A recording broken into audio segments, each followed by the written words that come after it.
All right, guys, welcome back to another KevCAM night class tonight. Tonight, have Steve Welsh helping out with any questions or concerns that come along the way for you guys. Steve, you with us? Evening, gentlemen. Yep, thanks for the attendance, and we're excited to show you a little bit about mill turn live tooling support. Yeah, absolutely. And I do see one or two new names in here, so I'll kind of do the same rigmarole that we normally do here. So everybody is, we use GoToWebinar, and everybody is in mute just to eliminate any background noise. If you guys do have a question, definitely there is a questions panel, and let us know what your question is, and Stevie will stop me in my tracks and get those questions answered for you guys. Completely laid back class, only doing these night classes just for you guys, and as a training purpose. So. And then for those of you guys that haven't seen the webinar before, everyone is being recorded. So you guys can go back through and check them out. And I will put the link for everybody to have that for the YouTube channel here. And if you just go to YouTube and type in SolidCAM University or KevCAM, you'll see my ugly mug pop up. And we a whole lot of videos in here for you guys. So some short ones, some long ones. But pretty much on how to do everything inside there. So, and then, like I mentioned, is these night classes are just for you guys. So let us know what you guys want to see, and we'll send you off some SolidCAM swag as a thank you. And for the new guys that are in here, I will put my email address in the chat for you guys, so everybody should see that. And shoot those over to me via email, and we'll get those added in there for you guys. So. All right. Just one quick thing, too, before we get started for everybody in attendance today or anybody watching on YouTube. If you'd like to check out the Lathe Live Tooling software and you don't have it currently, please feel free to contact your representative, and would love to turn it on for you for an eval period. Maybe if you're considering getting a live tooling machine or have one and just haven't wanted to check the software out, let us know. We'd be happy to get it in your hands and let you play with it. Yeah, absolutely. So yeah, let us know what we can do to help you guys out. That's what we're here for. All right, so let's get into the live tooling. So I broke this up into 4 different segments, and more or less it's just going to be 4 different parts. I'm going to start off with some simple, well, I shouldn't say super simple, but some mediocre mill turn parts that I think you guys would come across, and then we'll slowly work up our way to getting more complex and more complex mill turn parts to get you guys more comfortable seeing how it's done, and showing the process and getting everything from start to finish for you guys. So, okay, so we got a part right here. I do have all the coordinate systems already in place for you guys, so you didn't have to sit and watch me put coordinate systems right in the center. And if you guys have questions on the coordinate systems, definitely check out some of the other, the beginning videos, because we went over creating all the different coordinate systems on there. For those of you guys that with the mill turn, we want to get the coordinate system aligned with these holes. So one nice thing you can do is, I'll just create one real quick here. You can see all my different coordinate system pop up there for a second. So what I want to do is base it off of that center revolution, keeping to that original coordinate system that I want. So let's say I want it to, my Z to be, aligned with this hole right here. So all I really have to do is change this to, instead of doing center of revolution, just switch it over to coordinate system 1 right here, and then just click on that center hole, and that Z will orientate with the align with that hole for you guys. So that's a real easy way to kind of go do your holes at all these different angles, doing the slot right here, everything on here, because what we have to do with mill turn is align that coordinate system to line up with that hole. And I'll kind of go through that in a little bit more here, but that's I guess for my aspect of things, the hardest thing to do is just getting all the coordinate systems set up for that particular part, getting everything in line. And as I'm kind of going through picking the geometry and levels, if I don't remember, Steve, remind me to do a sanity check on when you guys pick your coordinate system to make sure we're in the right direction or in the right orientation. Yep. Okay, So we'll start off with turning the outside. And what I'm going to do is I'm going to turn the outside with my lower turret. So this one we're running on an Integrex machine. I'll try to switch up machines in here for you guys so we can get a kind of a different machines as they go along. But Integrex kind of seems to be a lot of the go-to one for the mill turn. So we'll get into the turning. And I'm going to use my lower main as my sub machine. And I'll just start chaining just like we normally do for turning. So nothing out of the ordinary here. I'll do a modify real quick. And my start is good. I'm just going to extend it. Let's just go a little bit past on our end. So we have a nice blend. We're not stopping right at the exact point there. Okay.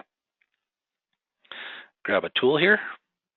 Now, since I chose that lower turret, I just have specific tools just in my lower turret. You'll see up here I have the upper turret, which is on the Integrex, that I guess what you call the 5-axis head almost. So I'm just going to grab from my lower turret right here. Use this tool number 1. Levels, same as what we've always seen.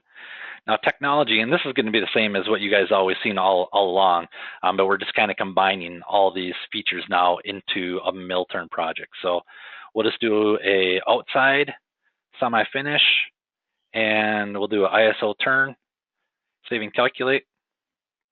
Let's just take a peek real quick.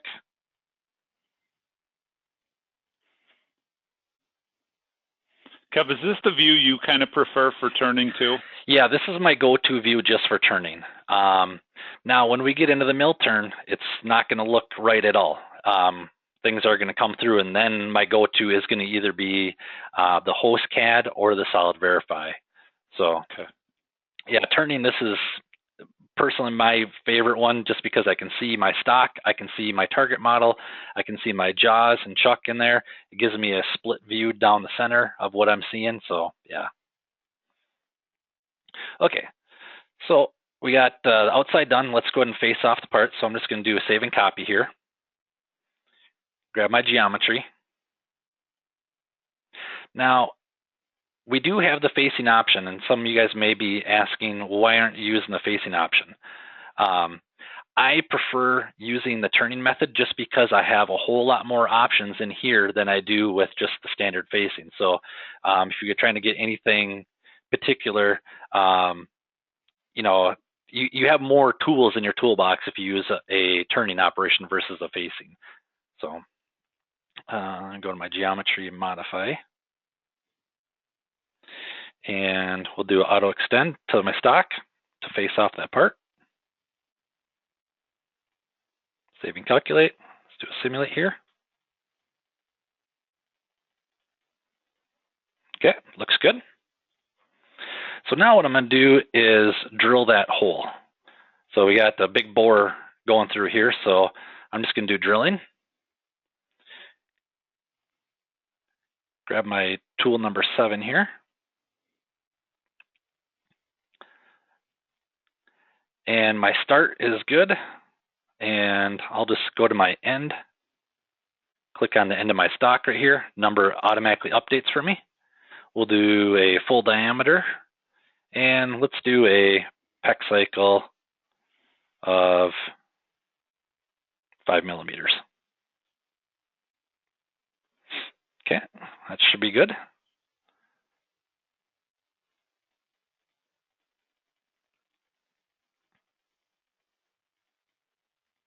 Okay, now we're able to get in there with the boring bar. So we'll do another turning operation here.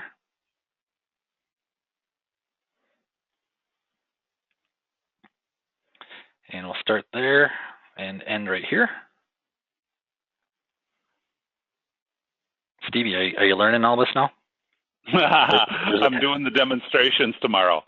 No, maybe not. All right, I'm going to throw just a little extension on here. And I like, it's completely up to you guys. I personally like to have just a small little extension on there to go a little bit past, so we're not ending right on the edge point.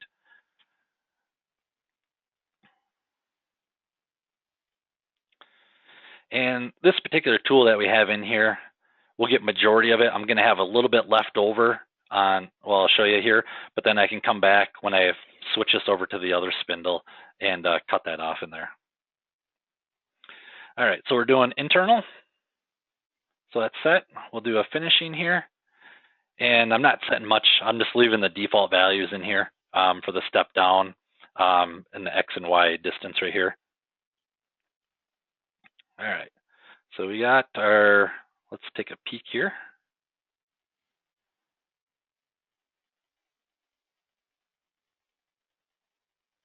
It's the beauty too, Kevin. Even if we switch spindles, we know what material has been removed and what remains, right? Constantly monitoring that updated stock. Yep, absolutely. Yep. And that's why if you guys start messing around with an operation down here or modifying anything up on the top, a lot of times it will show the calculation asterisk over here that it needs to be calculated, and that's why, because the updated stock just needs to update with it. Okay.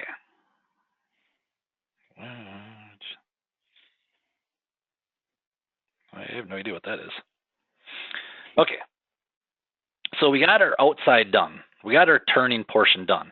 So now let's move over to the milling side of things.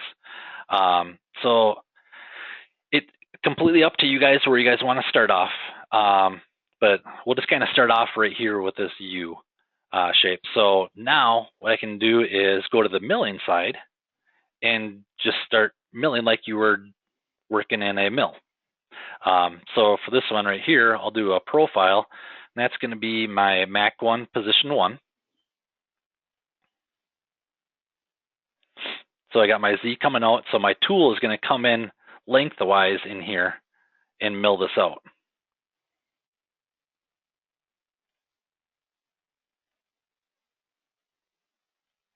Okay, so that's where we want it to go.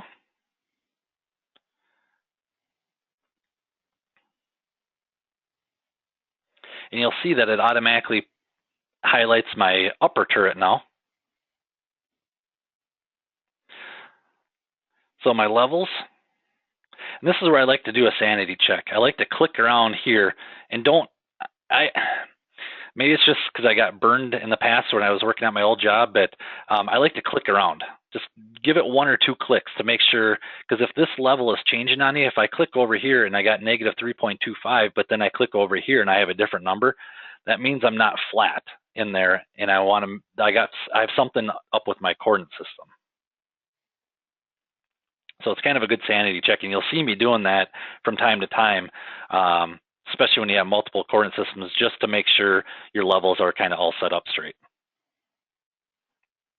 All right, so let's do a step down of 1 millimeter. Save and calculate. I have, it's pulling in a template. So I'm gonna just switch this to none. So there we go. So now, obviously I don't wanna come straight down on here. So what I'm gonna do is I'm gonna offset my geometry. Let's just go 2 millimeters for both here. So this shouldn't be anything too new for you guys. Like I said, we're just doing more or less milling and turning kind of all in one here. So now, if we do a simulate, so here's where it gets tricky is if we're doing live tooling, anything that's other than on center, I guess you'd say, you're not going to see anything going on here. I mean, I can see a little bit of path going on right here, but that's not really telling me a whole lot of anything. So now is where I like to come over to the solid verify, and I can see exactly what's going on here. And we're good. So now we can exit out of here. And now, since I'm got my coordinate system in that same direction, I have these 3 holes to hit and this hole over here to hit.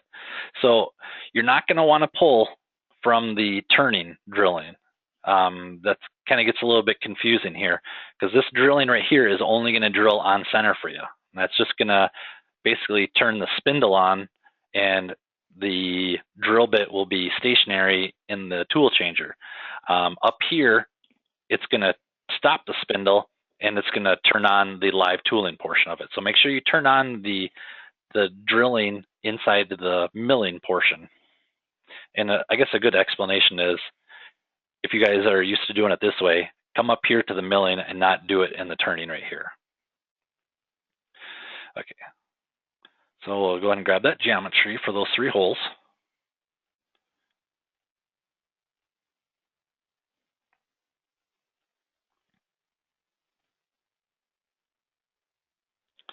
And then it's going to be tool number 6, 2mm hole. Levels.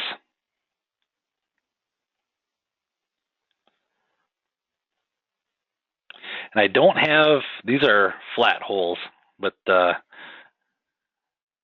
don't have a flat tip drill. I just kind of noticed that those are flat end holes, so we'll just do cutter tips so we don't violate anything in there.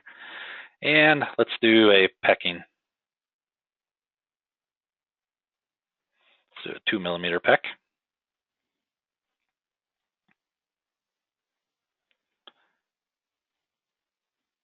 Okay. Now, I'm just going to do a save and copy here, because we're going to be using that same drill, and switch up my geometry here.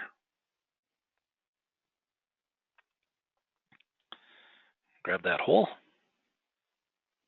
And I'm going to turn off these other operations here. And the only thing we have to change is our levels. So I'll flip my part around here. Click on that face, we'll do full diameter, and let's just go an extra 0.5mm here. And we're pecking it, looks good.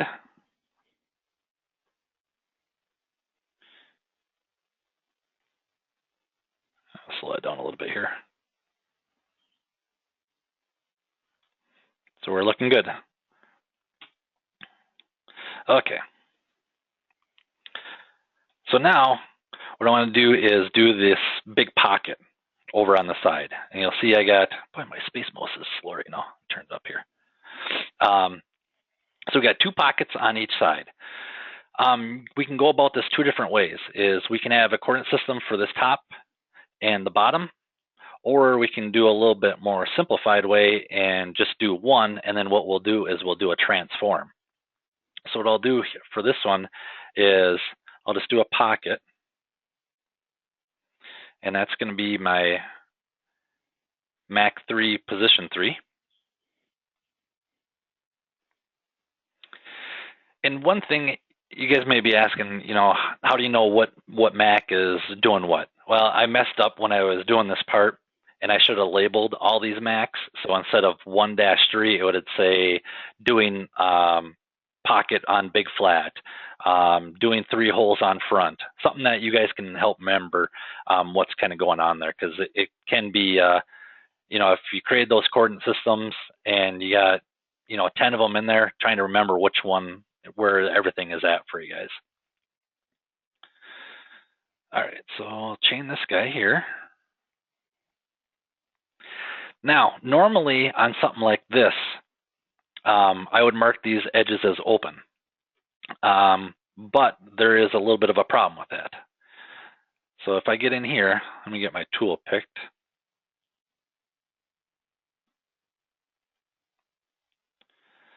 And levels, set up right here. So I'm, like I said, clicking around to make sure I've got 0 all the way around. My upper level is going to be something I'm not going to be able to grab. Let me see if I can actually grab this one right here. No, because that's going to grab my Z.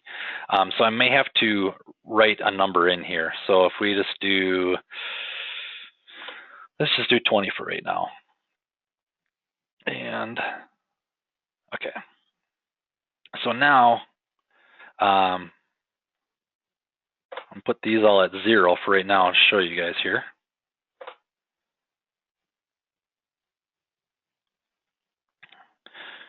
All right, let's do a simulate.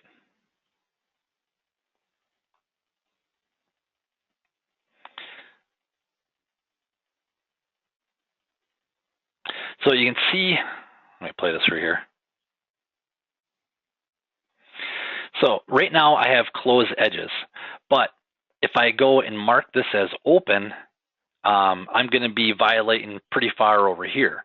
So I could do a semi-open, but one thing I could also do is, because I want to go just a little bit, I closed out that too fast. I want to go a little bit farther past than what it's going over here. So what I can do is come over to my wall offset and do a minus 3 millimeters.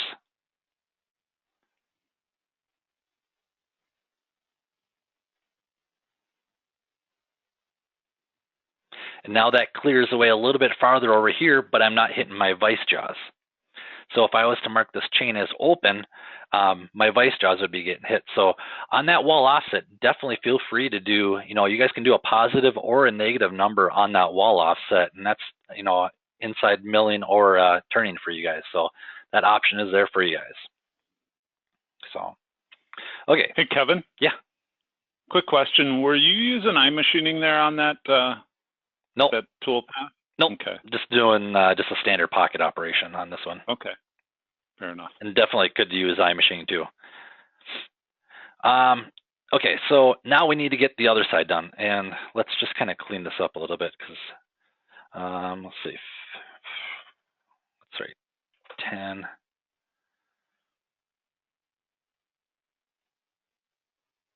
There'll oops, looks like I'm cutting in my part here. There it goes.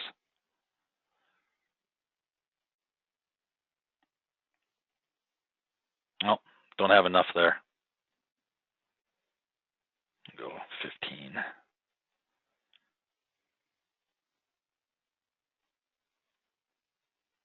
There we go. So now I'm not wasting so much time spiraling down in there. And if I don't want to, that's just simple. I got the helical turned on right now.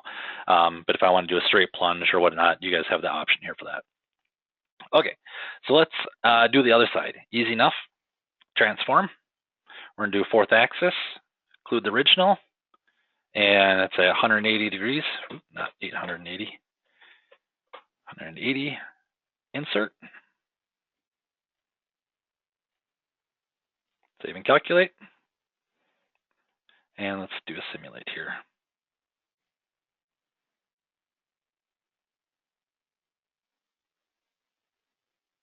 There we go. So if we want to do a quick little sanity check here, we've got green going all the way around. I just have, looks like a slot over here, and we should have some more over here. And we got these slots over here. So we're up, green is golden, so we're good to go here. All right.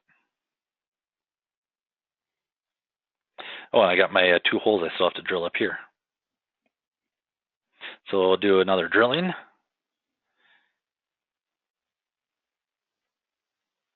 Grab those 2 holes.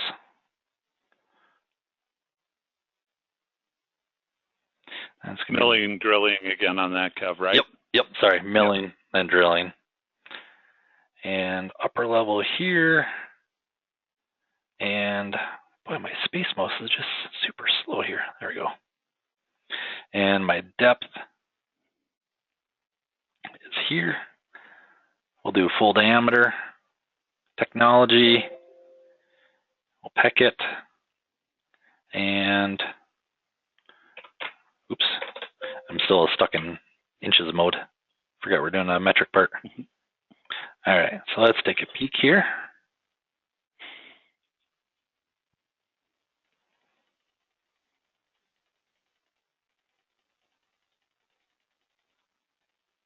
There we go. Okay, so now turn off that toolpath here. What do we have left here? Let's hop over to this U shape right here.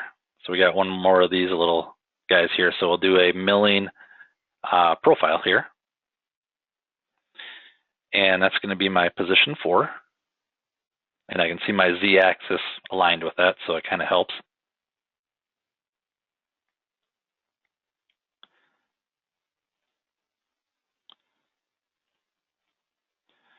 we go.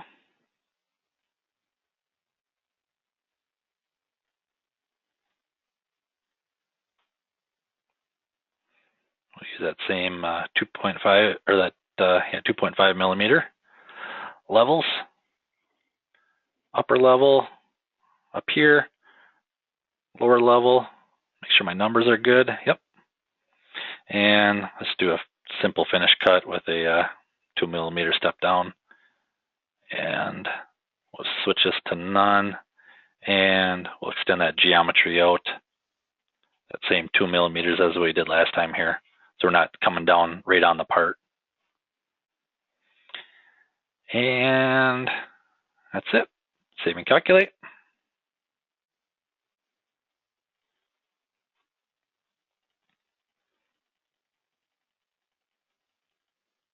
Looks like we got it done in 2 cuts there. There we go. All right. Any questions, guys? I feel like I'm just rambling on here. Kev, I got one actually. Yeah. No questions coming in on the questions panel, and please feel free, gentlemen, type anything you need into the questions pane, and we'll be happy to answer them. Are you setting up, Kevin, coordinate systems, all the coordinate systems prior, or once you attack a certain coordinate system, polish off that? Yeah, it depends on the part. On this one, I ran through this part ahead of time and set up all my coordinate systems just because it's nice to, as you're kind of going through and programming, to set up a coordinate system. So, like we're going to do this this hole in counterbore right now. So what I would do is do a drilling, and then what I would do is click coordinate system over here and add one in there. Okay. That's kind of what I find is the easiest because, you know, adding these in all at once at the beginning, I mean, you can see how many we have here. It gets a little bit overwhelming. And I can come through and, you know, turn off everything. So I'm just showing, you know, just one specific one here. Sure. But it is, you know, at least for me, it's easier to do them, add them on the fly. But that was kind of what my question was. It's kind of your workflow is set them up as you need them, and then you're never confused. Yep. Okay. Yep. And that, yeah, and like I said, definitely name them too, because that always helps to make sure that you're working on the right area. And the more you label these, the better you are. And I've gotten really bad at doing this because you'll see I just have turn contour, you know, drill. These are all very generic. So if I was to come back through this part, I'm going to have to spend a little bit of time going through and clicking on to see which one I'm doing here. Where if I just spend, you know, the extra little second and give it a name up here, I can have more detail. So easier to pick up on later. Yep. All right, so let's drill that hole here. And that is going to be my tool number 5.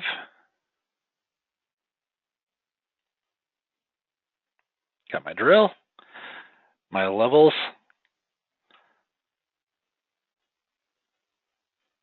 Go right to the tip there.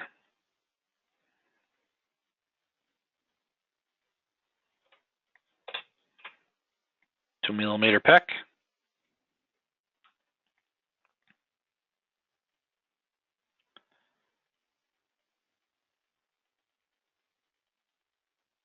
And we're good. Okay, so now we got our spot face, or our counterbore there. So we'll do a pocket here.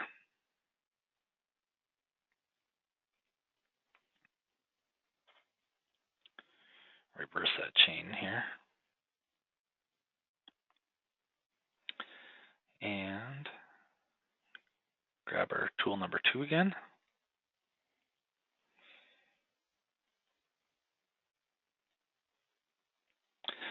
Do levels here. And these at 0 here.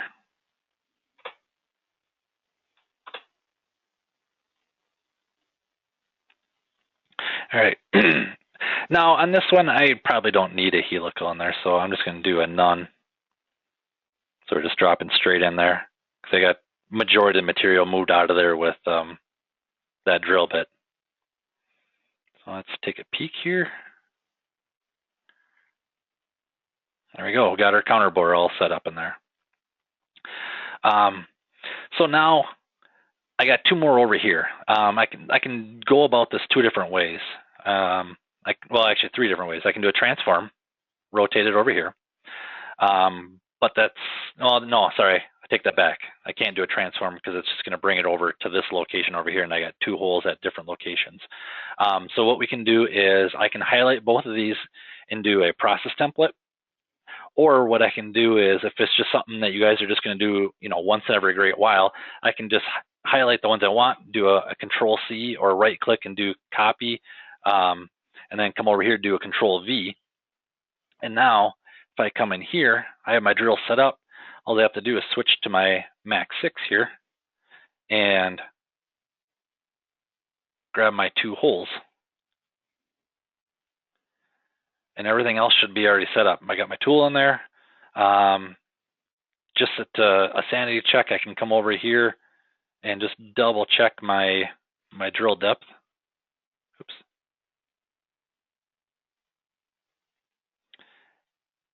And save and calculate, and I'm good. So real easy, like I said, copy and paste, and I can do that for the same, for that counter bore. So I'll go to geometry, switch this over to Max 6 now.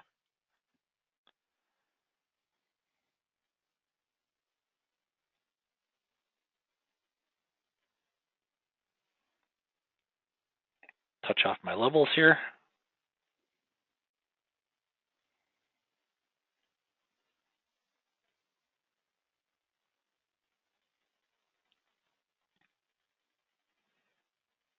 There we go. So we got those counter bores done. And the last thing we have is just our slot right here. So now I'm going to do that as we'll do iMachining on that one. Thank you. No, I'll just chime in for the people on the call. iMachining managed tool engagement works really well on live tooling capable machines because they're not quite as rigid. Yeah, so they don't have the power. Yep. We have a lot of people gravitating towards iMachining for live tooling machines just because, again, they're not as rigid and you get better results, of course. Yeah. So now, before I chain anything, what I want to do is you got to make sure to turn this wrap on, because what we're doing is we're wrapping the geometry around this round face right here. So if I do wrap, and we'll just continue that chain around. So by hitting that wrap button, it's telling me the geometry needs to be curved. So we need to index the spindle and do the live tooling movement all at the same time. This is kind of what's going on there.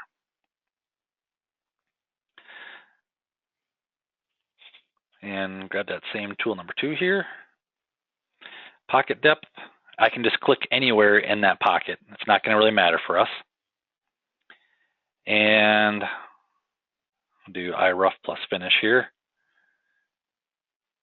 And let's just, yeah, those are fine. We're running metric here. Save and calculate. Yeah, spin not in range. What's happening is I got my iMachine database isn't matched up with my machine here, so let me see if I can just bump it down to level 1. Yeah. All right. Let me just save this for a second.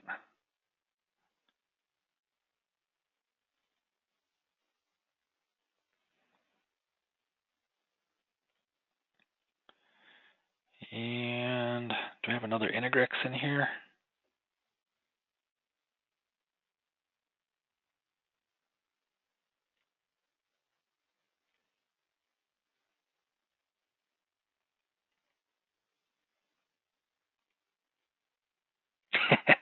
It wants to go faster than the machine's allowing. Mm-hmm. Let me just take a peek here at what my feeds are. So I have max feed 3000 RPM. 4,000. Oh, this is all millimeters. All right. Let's see. I'll try one other one here and then.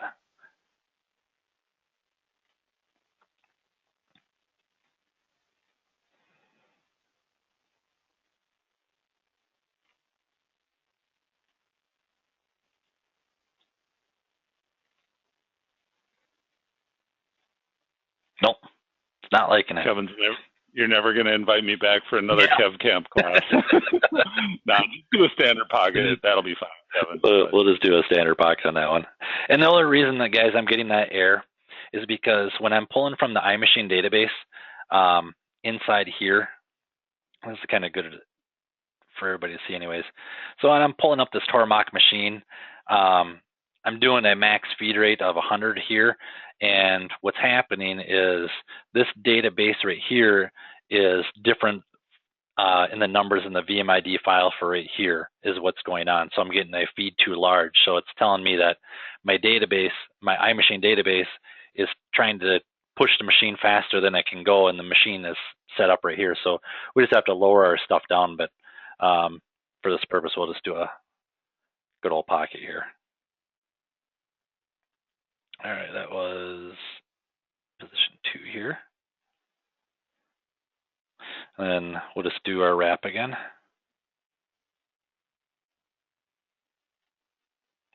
Oops, clicked the wrong button here.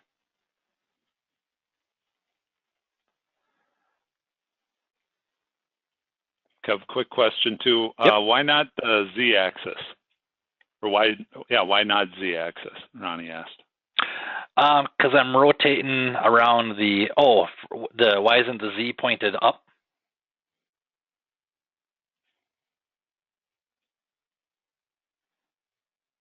Let's see. Wrap Z. Because I'm wrapping my geometry around the X-axis right here. And that's kind of how this Integrex kind of set up too. Grab this tool here so we can get this out of the way. So for this particular one, since I'm doing a wrap, really doesn't matter where my Z is pointing. So I got, like I said, a Z kind of pointing straight up and down with our envelope here. And since I'm doing a wrap geometry, it really doesn't matter where I'm going, but I just need to wrap around that X-axis on center here. Okay, yeah. So, and what Ronnie's saying is his uses goes around the Z regardless. So yeah, and it definitely depends on the machine more than anything. Yeah. Levels here. And if you guys, this has come up every once in a while, is you guys will kind of see me shuffling this around. You guys can double click and move this around. For those of you guys that are using more than one monitor, definitely feel free to position that onto another monitor. That way you kind of have a clear working area here. Kind of helps out things. And then as you guys keep moving these dialog boxes over to your other monitor, it will remember that window position for you guys. So you guys don't have to keep dragging it over. So, all right, let's just do a 0. All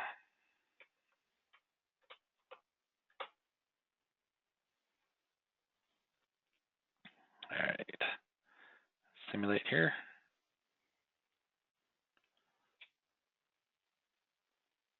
And obviously I can fine tune these, and this is what I love about Solid Verify is because I'm doing some air cutting right now, so I can move down that upper level, so not wasting away. But that Solid Verify is so nice to have for this particular one, so I can see, you know, any air cutting that's going on there.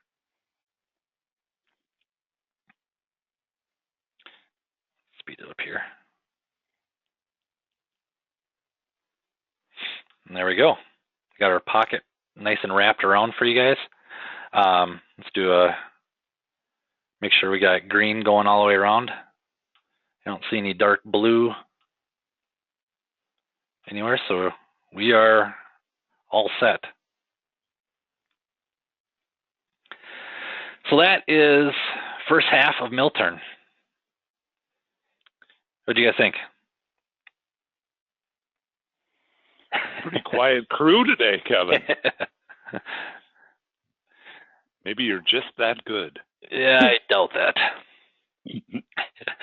No, and like I said, guys, we're gonna keep working our way up through some more complex parts. Do you guys kind of like it? We're just kind of watching, seeing how I'm programming this stuff, or is there anything else you guys would like to see as part of the mill turn? I think sometimes people get intimidated by live tooling machines, but if you just kind of follow that standard workflow of what a normal lathe will do, and then, you know, fold in your milling operations, the coordinate systems really, I think, are the intimidating part to people, but those become fairly simple as well after you do it a couple times. Yeah, absolutely. As you add them on, you know, going through and, you know, add them in as you kind of go, like what we're talking about before, and label. I mean, that's the easiest thing to kind of go by. So handoff sync. Yep, Ronnie, we're going to get to that. So we'll kind of save that one for maybe 3 and 4 class. So I'll hand it off. Well, maybe I'll do it next week's school. So what Ronnie's asking is, so now we've done everything to this side over here. Now we need to hand it off to the sub spindle and finish off everything over here. So I'll definitely be getting that for you guys. So yeah, great. Sweet, Kev. Yeah, no doubt. Only other thing I can think of, Kevin, and this might be redundant for the people in the class, but anybody watching the video, when do you kind of suggest going to, or really, if you don't have a live tooling capable machine, what are some of the triggers that would make you, Kevin, you know, really look at, you know, having to go from a straight lathe to the mill and back and forth all the time? Any suggestions there? Yeah, I mean, you're for like a part like this, we can do this all in one machine is the biggest thing, and we can do, you know, this can be set up on a bar puller, so we're getting everything done on one side. If we were to kind of run this back and forth, this would have to go to the lathe, get all the outside contours out, then it would have to come over to, then you'd have to make sure you have a 4th axis, and even if you don't have a 4th axis, I mean, we'd have to flip this part multiple different, well, if we go to our coordinate system here, we have to flip this part 6 different times on a 3-axis mill just to get this this cut that we're looking for here. And more than anything, for those of you guys that don't have the 4th axis, setting this up to, you know, get these holes lined up straight up and down with the Z-axis is going to be your biggest hurdle, and that's why they kind of come out with the mill turn, you know, and 4th axis too. So, you know, we can put the XYZ 0 right on center, and everything kind of rotates around that.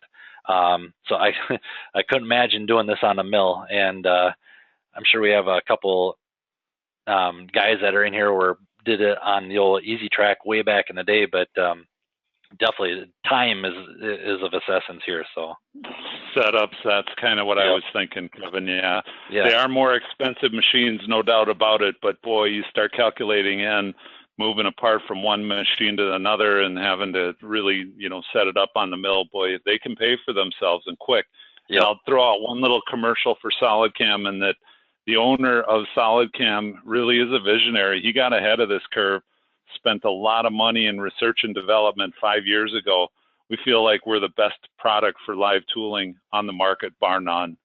Yeah, I think where we really shine more than anybody else on the market, and I can only say this because I hear from you guys, is the post processor. Creating a post processor for a machine like this, Ronnie had a fantastic machine. I would love to have that machine. Sent it over, and you know, which is great. The machine vendors create some fantastic machines, but if we can't get the right G code to that machine's, you know, pretty much weren't as useless for you guys. So that's really where, you know, we shine too, is our post team is very involved with the mill turn, getting that everything set up and getting the correct G code to you guys in a very, very timely manner. We've had guys, I don't want to say what CAM companies they were, but they're waiting on their mill turn machine for post processors for over a year, and then they just finally gave up. So that's a big positive portion of it too.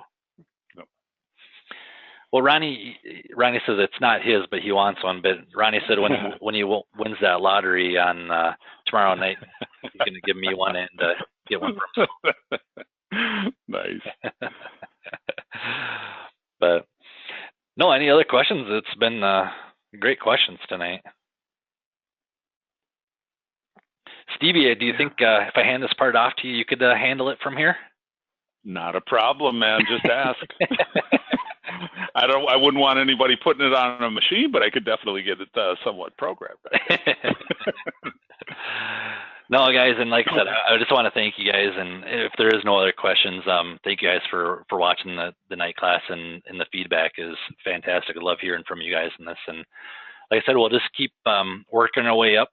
Next week we'll do some balance roughing in there, do a part handoff. So kind of get through that, and then I'm going to kind of leave. Excuse me. Let me get to where's my turning right here. The synchronization. We'll leave that one to the end because this one does get a little bit complex in here, and this is really kind of more based off of the machine that you're running more than anything to make sure everything can sync together. But we'll go over that and hopefully get everything out of it. So, but cool. I'm going to just suggest one more time, anybody that has ideas, please shoot them over to Kevin. We're always looking to make these as valuable as possible for our users and people interested in the software. So any ideas on a class, we're all ears. Love to hear them. Yeah, absolutely, guys. And like I said, these classes are just for you guys. So let us know what we can do to help you guys out and learn the software and go from there. Thanks, Ronnie, for the comment too. It's always great having you guys here. But yeah. All right, guys, have a wonderful night. And if I don't talk to you guys in the meantime, we'll see you guys next week. And if you guys do have questions in the meantime, you all have my email address, so let me know. All right, guys, have a wonderful night. Thanks, Kev. All right, see ya. Guys. Yeah, bye.